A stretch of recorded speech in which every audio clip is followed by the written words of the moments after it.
చిన్నప్పుడు స్కూల్‌కెళ్ళేటప్పుడైతే రోజుకి ఇంతింత మూరలు కట్టమనైతే అమ్మతోటి ఒకటే గొడవండి. కానీ అమ్మ అయితే ఒక్కోటి రెండేసి పెట్టేది పువ్వులు. ఎందుకో నాకు అర్థమయ్యేది గాదు. ఎందుకిలా పెడుతుందా అనుకునేదాన్ని. నేను అన్ని పూలు ఒకేసారి పెట్టేయమనేదాన్ని. చామంతి పూలండి. మిగతా పూలైతే మూరలు మూరలు పెట్టుకున్నా ఏమీ కాదు గానీ, ఈ చామంతి పూలు మాత్రం 2, 3 కన్నా ఎక్కువ పెట్టుకుంటే తలలో లాగేసినట్టుంటుంది. ఇంకా మోయలేని బరువండి. అందుకేనేమో అమ్మ అలా కానీ అమ్మయ్యకి తెలుస్తుందండి. ఏ పువ్వు ఎలా పెట్టుకోవాలో, పిల్లల్ని ఎలా రెడీ చేసుకోవాలో అంతా కూడా మనం రెడీ చేస్తూ ఉంటే అమ్మోళ్ళు పడ్డ కష్టమంతా కూడా తెలుస్తూ ఉంటుంది.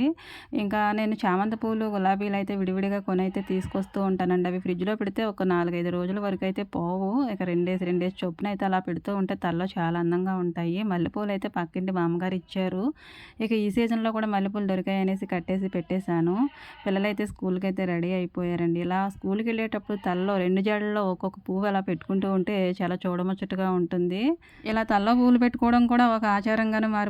ఇది పల్లెటూళ్ళకే పరిమితం అయిపోతుంది. ఎక్కడా కనిపించట్లేదు ఈ 2 జడలు ఇలా పక్కనైతే సైడ్ నుంచి పువ్వులు పెట్టుకోవడం. కానీ 90స్‌లో అయితే ఇలా పువ్వులు ఎవరైతే ఎక్కువ పెట్టుకున్నారో ఏంటని ఒక పోటీలాగా అయితే స్కూల్‌కెళ్ళిన తర్వాత ఎవరి తలలో ఎక్కువ పూలున్నాయా అని మేము ఆసక్తిగా అయితే చూస్తూ ఉండేవాళ్ళమండి. కానీ ఇప్పుడైతే అలా పూలు పెట్టుకునేవాళ్ళు లేరు. కట్టి అంత ఓపికగా పెట్టేవాళ్ళు కూడా లేరండి పిల్లలు. నేనైతే ఇలాగ విడిగా పువ్వులు కొనైతే 1, 2 అయితే పెడుతూ ఉంటానండి. ఏకంగా మూరలు మూరలు పెట్టుకోవడానికి ఏదైనా ఫంక్షనో, పెళ్ళో తగిలితేనే తప్ప మిగతా రోజుల్లో ఇలానే